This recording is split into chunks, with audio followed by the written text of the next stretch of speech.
Samantha had always loved the idea of a secluded cabin in the woods. When she found one for rent on a discount website, she knew she had to book it. The cabin was located in a remote area, miles away from civilization. It was the perfect place for her to unwind and forget about her hectic life in the city. Samantha arrived at the cabin on a sunny Friday afternoon. The cabin was old, but it had a cozy and rustic feel to it. It was surrounded by tall trees, and the only sound she could hear was the chirping of birds. Samantha had brought enough supplies to last her for the entire weekend, and she planned to spend her time reading, hiking, and enjoying the beautiful scenery. As the sun began to set, Samantha lit a fire in the fireplace and settled in with her book. But soon, she started to hear strange noises coming from outside. At first, she dismissed them as the sound of the wind blowing through the trees, but the noises became louder and more persistent. It sounded like someone was walking around the cabin. Samantha tried to convince herself that it was just her imagination, but she couldn't shake the feeling that something wasn't right. She decided to check the windows and doors to make sure they were all locked. As she was walking towards the door, she noticed a strange symbol etched into the wooden floorboards. It looked like a pentagram, and it was surrounded by a circle of what appeared to be dried blood. Samantha tried to calm herself down and convinced herself that it was just a harmless decoration left behind by the previous tenants. But the feeling of unease wouldn't go away, and the strange noises continued throughout the night. The next day, Samantha decided to go for a hike to take her mind off of the previous night's events. She ventured deeper into the woods, enjoying the fresh air and the beauty of nature. But as she was walking, she stumbled upon an old abandoned house. The house was dilapidated and overgrown with vines, but Samantha couldn't help but feel drawn to it. As she approached the house, she noticed that the front door was slightly ajar. Samantha hesitated for a moment but decided to push the door open and step inside.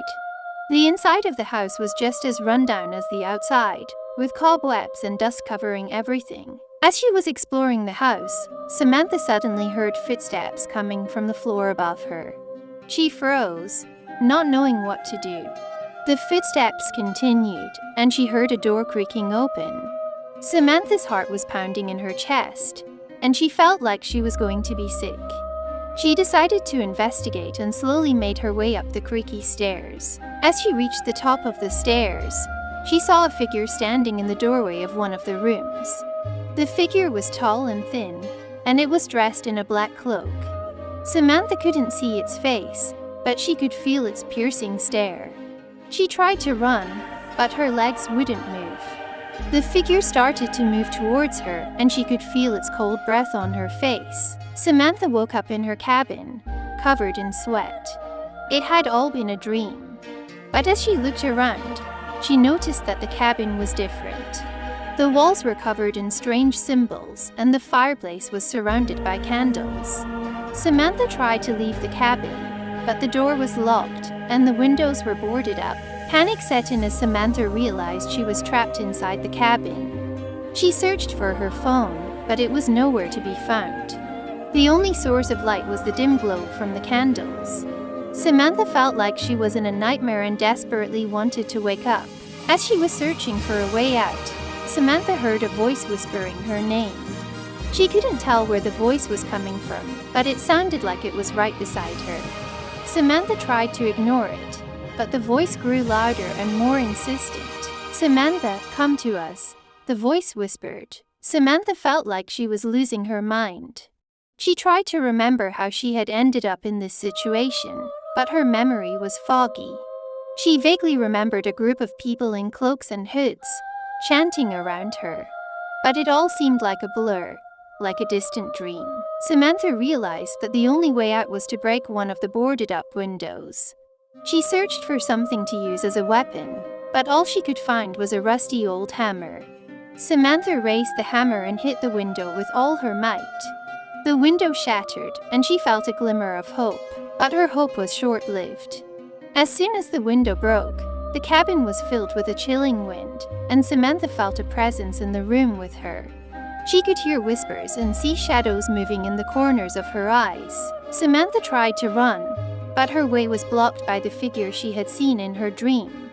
It was the same tall, thin figure dressed in a black cloak, but this time she could see its face. Its eyes were deep and empty, and its mouth was twisted into a sinister grin. Samantha screamed and swung the hammer at the figure, but it went right through it, as if it wasn't really there. The figure vanished into thin air, and Samantha was left alone in the darkness. Samantha was in a state of shock. She couldn't make sense of what was happening to her. She wanted to scream, but her throat was dry.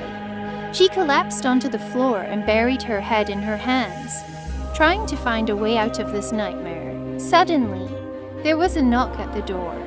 Samantha's heart skipped a beat. She didn't know who it could be, but she knew that she had to get out of the cabin. She stood up and cautiously made her way to the door. As she opened the door, Samantha was blinded by a bright light. She shielded her eyes and saw a group of people in black cloaks and hoods standing outside. They were holding torches, and their faces were hidden in the shadows. "Samantha, come with us," one of the figures said, beckoning her towards them. Samantha tried to run, but she was surrounded. She could hear the sound of chanting, and she realized that it was the same chant she had heard in her dream. The figures closed in on her, and Samantha felt like she was being consumed by darkness. The last thing Samantha saw was a pentagram etched into the ground, surrounded by a circle of dried blood. She felt herself falling into the circle, and then everything went black. The next day, the police found Samantha's body in the woods, miles away from the cabin.